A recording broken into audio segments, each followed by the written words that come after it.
ശിഹായിലെ സ്നേഹം നിറഞ്ഞവരെ, കൈത്താക്കാലം 2-ാം ആഴ്ചയിലേക്ക് തിരുസഭ പ്രവേശിച്ചിരിക്കുകയാണ്. വായിച്ചു കേൾക്കപ്പെടാൻ പോകുന്ന സുവിശേഷ ഭാഗം യോഹന്നാന്റെ സുവിശേഷം 15-ാം അധ്യായം 1 മുതൽ 8 വരെയുള്ള തിരുവചന ഭാഗങ്ങളാണ്.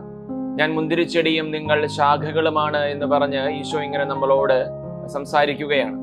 തായ്തണ്ടിനോട് ചേർന്ന് നിൽക്കുന്നവർക്ക് മാത്രമേ ഫലങ്ങൾ ഉണ്ടാകൂ എന്ന് ഈശോ പറയുകയാണ്.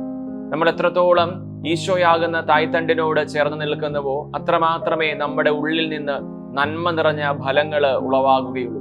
അതുപോലെ തന്നെ കൂടുതൽ ഫലം കായ്ക്കാനായി ഈ മുന്തിരിച്ചെടികൾ ഇങ്ങനെ വെട്ടി ഒരുക്കുകയാണ്. കോതി നിർത്തിയിരിക്കുന്ന മുന്തിരിച്ചെടികൾ കാണുമ്പോൾ തന്നെ നമുക്ക് മനസ്സിലാക്കാം അതിൻ്റെ ചുവടുകളിൽ കർഷകൻ എത്തിയിരുന്നു എന്നുള്ളത്. നമ്മുടെ ജീവിതത്തിൽ സഹനങ്ങളും മുറിവുകളും വേദനകളും ഉണ്ടാകുമ്പോൾ നമ്മൾ ശ്രദ്ധിക്കേണ്ട കാര്യം, നമ്മൾ ഇങ്ങനെ മുന്തിരിച്ചെടി പോലെ കോതി നിർത്തപ്പെടുകയാണ് കൂടുതൽ നല്ല ഫലങ്ങൾ കായ്ക്കാൻ വേണ്ടി. ഈശോ നമ്മെ സമൃദ്ധമായി അനുഗ്രഹിക്കട്ടെ.